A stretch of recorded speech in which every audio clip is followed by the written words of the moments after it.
Welcome to NCC Unplugged, the podcast from Norwin Christian Church where conversations, community, and culture converge.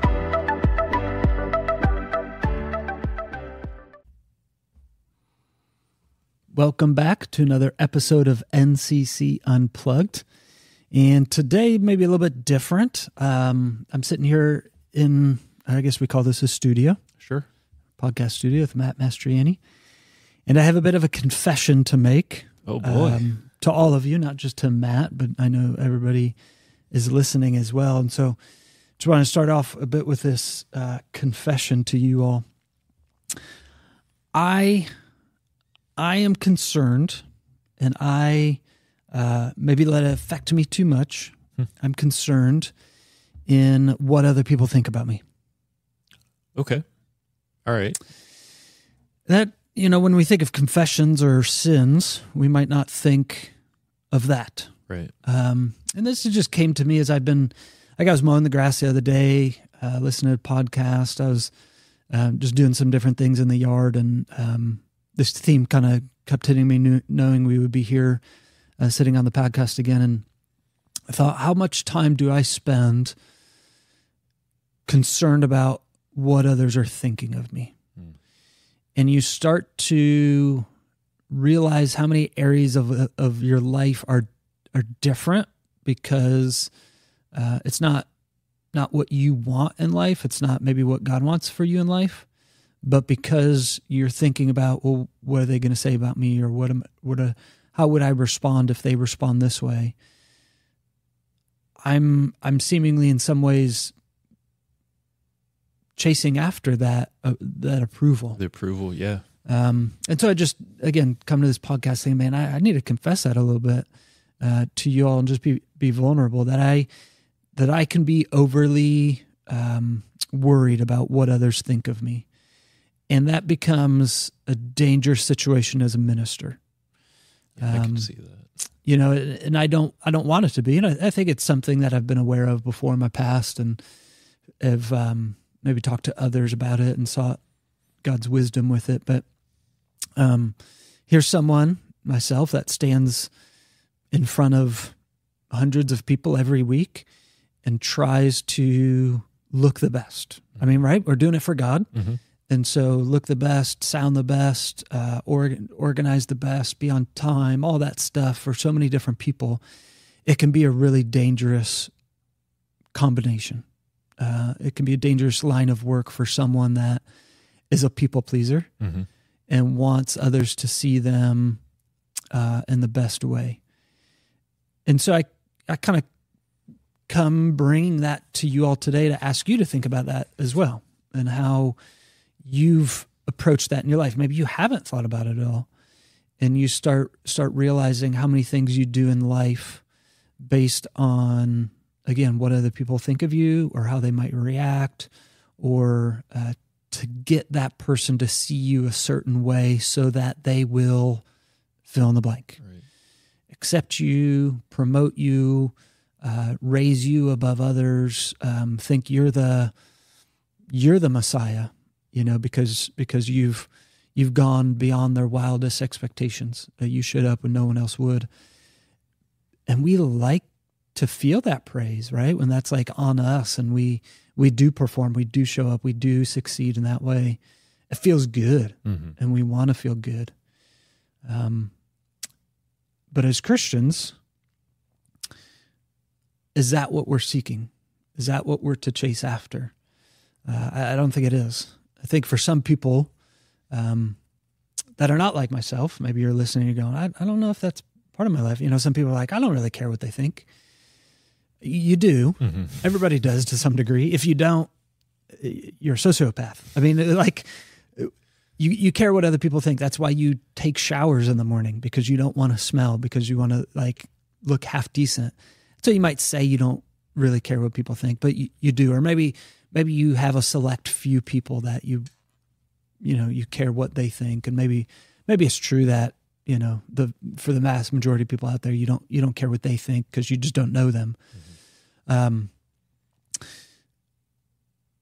But I would say that the majority of people, we do have a deep-seated fear of letting people down, concern of letting people down, worry, whatever word you want to put in there, of having people see us a certain way. And so we do a lot to present ourselves. And what happens, I think, is we start to create this fake self, because Matt, you're sitting right next to me. I'll use you as an example. I need Matt to see me as someone that, as a great new idea. And so I'm gonna spend a lot of time thinking about a new creative idea for XYZ when that's not what I should be doing, or that's maybe not even what you're expecting, but what I think you're expecting is that, and so I'm going to do that.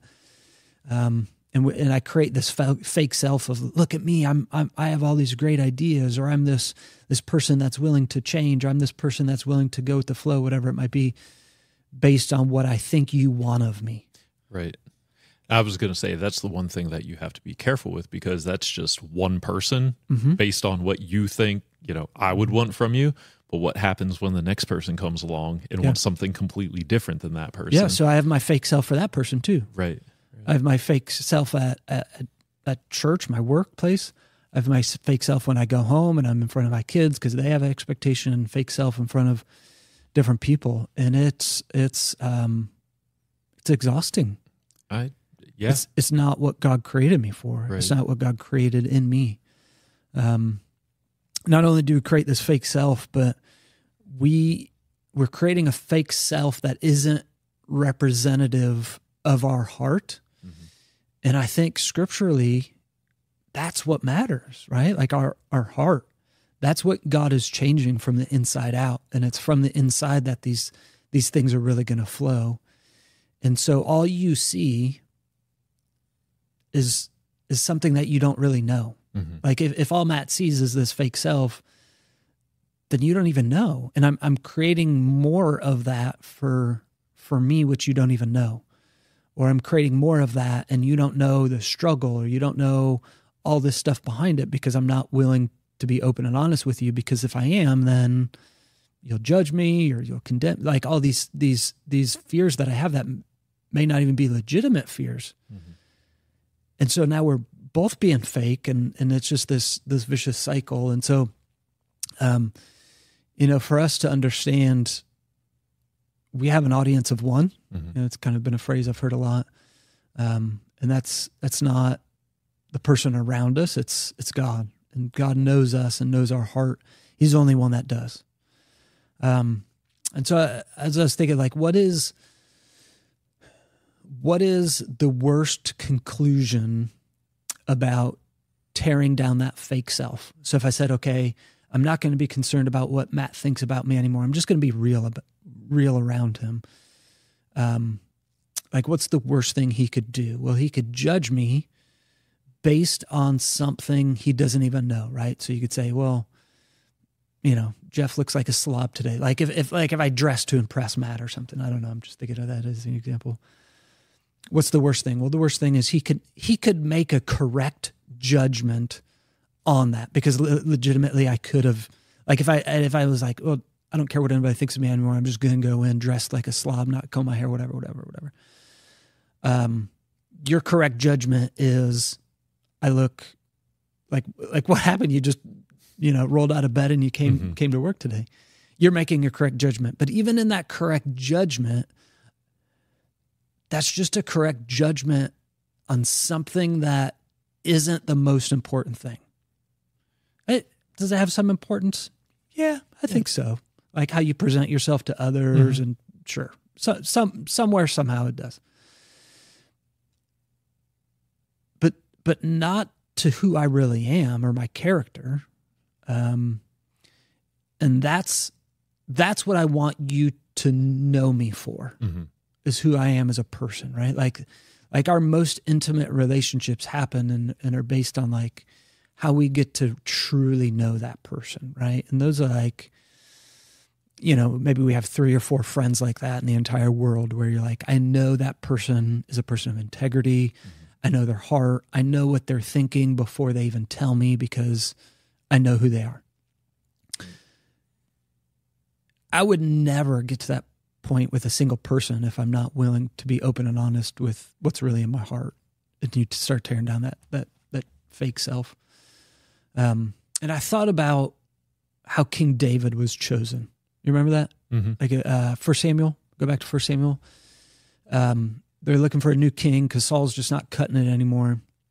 And Samuel is chosen as a prophet of God to appoint the next king, and it has this understanding from God who it's going to be, and goes to David's father. I forget his name, and goes to who would most likely be chosen as the next king, which would be the oldest son, just because that's how it was back then.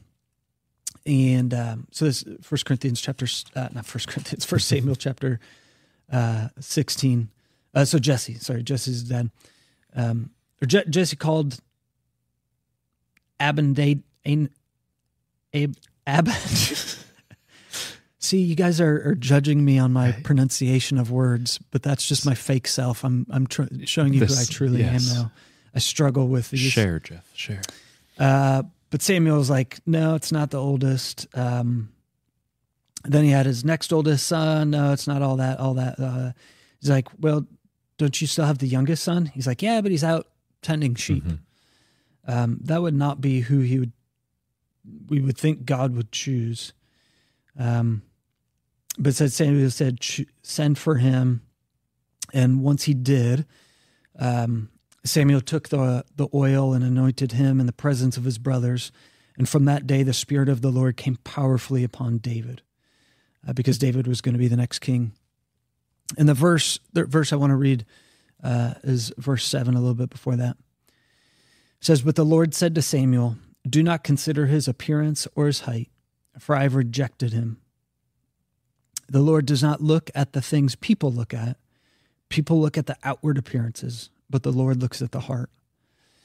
And so as I was thinking about this topic, that came to mind just because this passage isn't a condemnation of looking at the outward appearances. Often that's the only indication we have to go on. Right. Especially when someone does have that fake self that they've been so trained to exude to others and to put out there. How else do I have to get to know you other than what you tell me? And if all you tell me is fake stuff, then that's all I'm going to ever know about you. But God is different. God can look to the heart, and he saw David's heart, and he knew he was a man after God's own heart, which would be told about David later. And so some of that, again, is just kind of the rumblings of my heart recently, and just some of the things that have been going on in my mind as far as, how we present ourselves to others, and having I guess it becomes a balance, that we are concerned. Okay, so maybe this is the way I could say it. We're concerned about how others think of us, but we're not controlled by it. That's a good way to put it, for sure. And obviously we're talking a lot more than just appearance, right? But right. the way I act and need to present myself a certain way, or the way, you can talk about the language you use towards others. How many times I've heard people that after saying a curse word or something around me, they're like, "Oh, I'm so sorry. I know you're a minister." I'm like, it doesn't affect me. It's more between you and God, but or you and even yourself. They're willing to pause that kind of language around me, but not around others. Why? Because they want to present a certain way they conduct themselves around me than around others. So they're controlling their fake self when they're around me, but be more honest with others, I guess. So it just, it goes to our hearts, and we realize just how controlled we become by those things. And so to be concerned, I don't think is a bad thing, because a few weeks ago we talked about God creating us for community. There are some advantages to being concerned about, or to going someone and saying, hey, is there something in my life that is deficient? Like I've used the word blind spot before. There can be blind spots, but am I coming off harshly towards people? Am am I doing this in certain ways that I should stop? You know, there's certain things. I think pride is a big one. Pride oftentimes, because of the character that pride is, it doesn't allow us to see it in ourselves. Yes. And so we do need to be open when somebody's like, hey, you need to tone it down a little bit. You're coming off as a jerk because maybe it's a pride issue. And someone is, that's really hard to say to a friend, but maybe somebody's doing it. Like, well, I don't care what you think about me. You should have some concern, right? That maybe that's a legitimate blind spot, especially if you trust that friend, to be concerned, to go, okay, maybe they're revealing something to me that I've never seen. But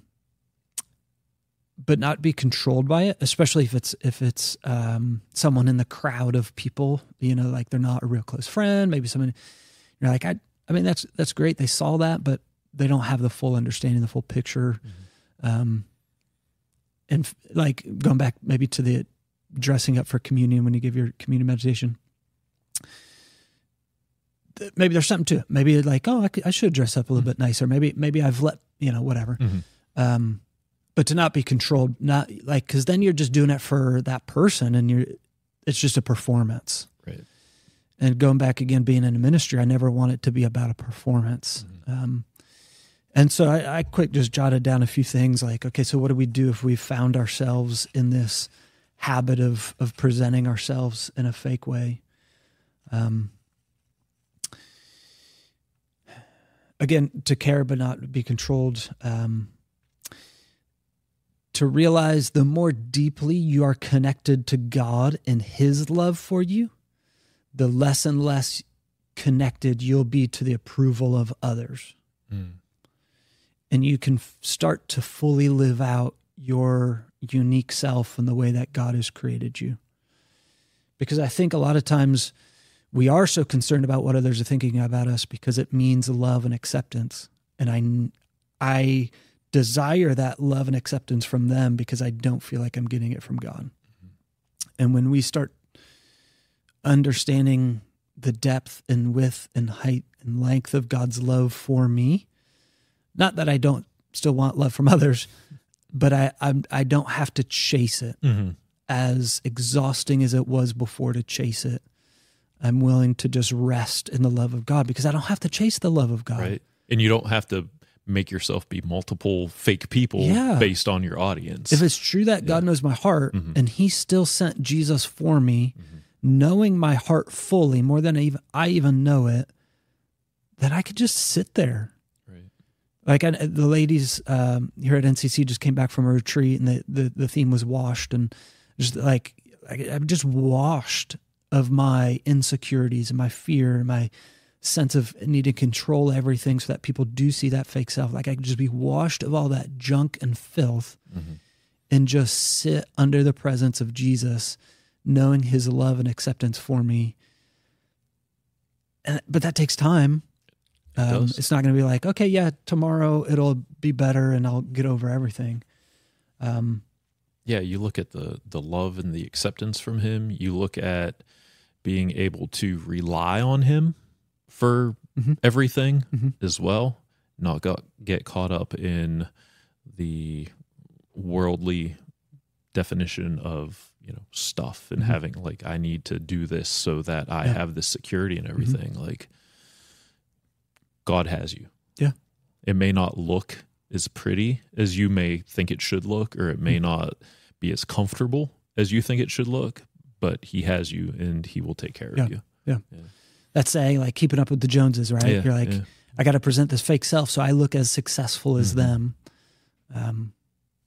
You know, what does God say about that? Is God a presence in that at all? Right. Another thing that I would encourage you is to confess to those around you. And that's kind of why I started this podcast off the way I did. Legitimately, it is a confession of my heart. Who do you have in your life that you can confess that to? Is there's someone that's a real friend to you that you know will hold it in confidence, that you can go to confess and say, look, I've been fake to my own spouse because I feel like I've been having to perform for them, and you know, just I'm fake to people at work, and so I just need to be more of who I am, and I was scared to be who I am because I didn't think they would like me, and legitimately they might not like me, but you know what? I've been realizing God is enough, and I don't need more of this fake self in my life. And so I'm just going to hold on to the real me and the real God that loves that. And confessing that can be freeing. Yeah.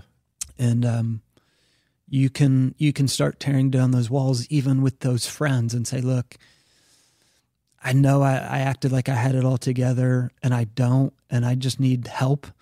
And you said you would help me, and so now here's the time when I'm coming back to ask for that help, because, I felt like I couldn't cry on your shoulder. I had to be, the rock in this relationship, and I'm just not, and God is that, and we need to go to God. And so that can all be the healthiest things that come out of confession.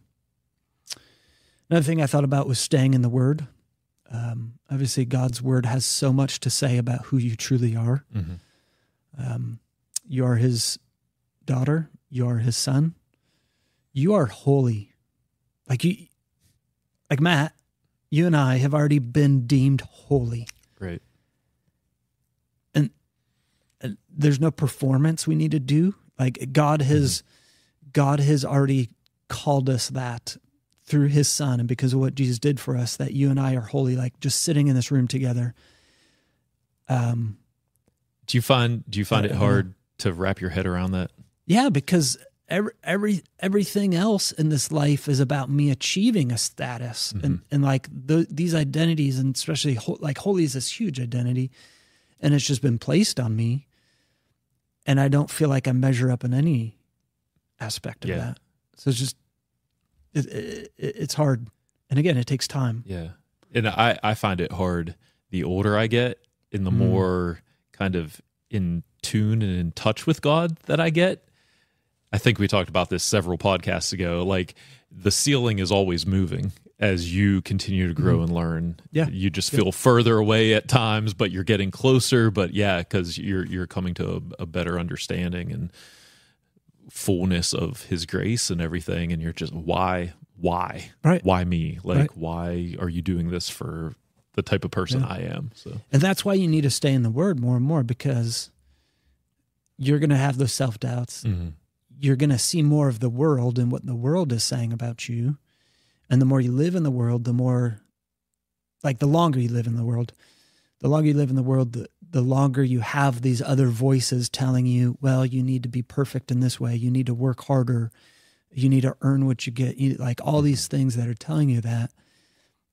And so the more you're hearing that, the more you need to drown those out with God's Word and be like, but I'm already a son. Right. But I've already been made holy, but I'm already loved. I have all these identities that God is speaking to my life too. And something I heard recently too that was interesting that I'd bring into this conversation. Sometimes those moments come when you're all by yourself. Mm-hmm. And even this podcast was birthed out of me just being all by myself. I was out of the office for the day doing different things and just listening to some faith-based things, even a song I remember. Think of the call of Moses. Moses was all by himself when he saw the burning bush. There's these powerful moments in Scripture when they're all by themselves. I mean, like you're David. David eventually was with his brothers and stuff, but like he was out in the field with his sheep when Solomon came knocking to anoint him as the next king, and he wouldn't be until years and years later. But so for you sometimes it can be healthy just to be by yourself with your thoughts and asking God to speak to you. That's a big thing that we don't do in today's day and age.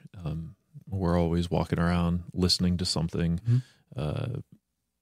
earbud in, we need to have constant music and everything. And I was just watching, kind of going along with that. That's funny. But I was listening to a podcast about such things, about like the importance of our brains and everything. We weren't made to be stimulated all the time by something. Like we do need that break. Yeah. And, it's something as simple as when you're driving, go 10 minutes without the radio. Yeah. Just be aware.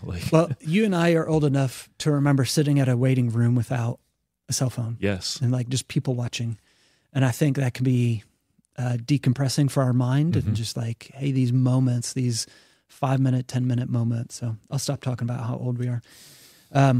I'll leave you with one last verse, Ephesians chapter 4. And this comes from the perspective of not only is this something we need to think about for our own selves, but this is something that we need to help others with. Like when we are complimenting others, to not only think about the outward appearances, but to start thinking about giving them the identity that God has already given them. Ephesians 4, verse 29 says, "Do not let any unwholesome talk come out of your mouths, but only what is helpful for building others up according to their needs, that it may benefit those who listen." People are a lot more likely to hold on to negative comments than positive comments, right? Yes. You can be told 9 times a positive comment, but then once the negative, and you hold on to that negative a lot more than the positive. Mm-hmm. There's a lot of studies been done, and this is true. Like for those that are married, this is super important for, when you have a criticism and you're bringing that, and if you continually criticizing one another, you're just tearing each other down. And I think like it takes like 8 positive comments to outdo the one negative comment that you might have. And so in our interactions with others, as you're thinking, man, if I need this for my life, this positivity, this truth about who I am, I need to give that to others, right? And this says according to their needs. Well, if I know Matt, because I know him and I know his real self, needs some encouragement today, man, I might just text him a message. Hey, as you're going about your day, just remember this is what God thinks of you. And I might, send him a verse from the Psalms or something encouraging. If I'm in a situation where we're making fun of somebody and we're laughing at somebody that's not in the room, I might stop that and be like, hey, look, this needs to be our outlook. We can't have any unwholesome talk. This isn't just bad words.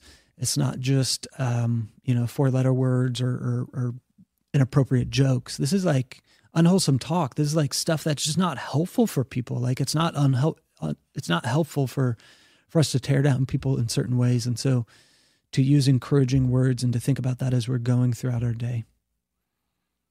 So yeah, just something, like maybe just bringing it back to me for a minute, as like I told you, for a minister, this can be hard because, I'll give you an example of this. For those that attend here at Northern Christian Church, almost every single Sunday after I'm done preaching, I go out to the lobby and I go out to the front door to greet those that are leaving. I do not do it for an opportunity for you to compliment me one more time before leaving, right? Now that I've admitted that I have a hard time thinking about what others think about me, that I take that maybe more serious than I ought to. Now you're like, oh man, when I talk to Jeff, I need to be like complimenting him all the time. So no. This is not what I'm getting at in this podcast. That is not what I'm getting at when I'm at the front door of the church building and you're leaving. I do that so I can have one more opportunity to greet everybody that came into our church. Mm-hmm. Like I want to say hi. If I didn't say hi to you, say bye to you. I'm not fishing for compliments at the front door. I think about it as like a receiving line at a wedding, right? Yeah. Like They have these, not so you probably do compliment the bride and the groom, but they want to be there for everybody that was there for them, right? So you go down the line, so you make sure you get every single person. I'd love if I got to say hi and bye to every single person that came into our church building. But that's part of what I do. Like, hey, last thing you're doing, I want to say bye to you as you're leaving the church. Honestly, what would be more helpful for me as a minister, instead of, because I do, people will say as they leave, hey, great sermon. I appreciate that. Mm-hmm. I'm not saying I'm not appreciative of that.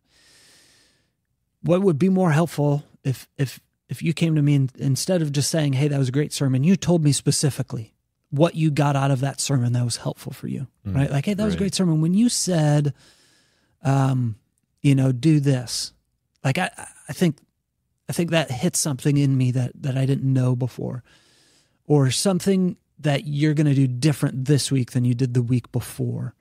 Like if you feel like you have to say something, you don't have to say something. Like, again, I'm not fishing for compliments. That's how I'd love just to, hey, have a great day. That's all I'm there for. But if you feel like you have to say something. So that's just a bit of my heart. Like, as a minister, I want to be concerned, but I don't want to be controlled. I want to lead, and often it's hard to lead when I'm like, oh, well, what about this? What about that? What about this? What about that? We have how many hundreds of people here? What are they like? It becomes, again, exhausting and impossible to do what God really wants us to do when we're being controlled by others. Mm-hmm. And we need to be controlled by God and living the identity that He has given us. So I hope that makes sense to you that are listening. I hope you heard something that really clicked with you, maybe something that made a difference in how you understand relationships with others, how God understands you and has loved you since the beginning and desperately wants you to be His. So once again, I want to say thank you to listening to NCC Unplugged and spending some time with us today. Thank you for tuning in to NCC Unplugged. If you've enjoyed listening to our podcast, we encourage you to share this with your friends and family. NCC Unplugged is available on all major podcast platforms. And if you're ever interested in experiencing Norwin Christian Church firsthand, we invite you to join us for our services every Sunday at 8:45 and 10:30 a.m. We have engaging classes available for all ages, ensuring there's something meaningful for everyone in our church community. For more information about NCC or any other inquiries, visit norwinchristianchurch.com.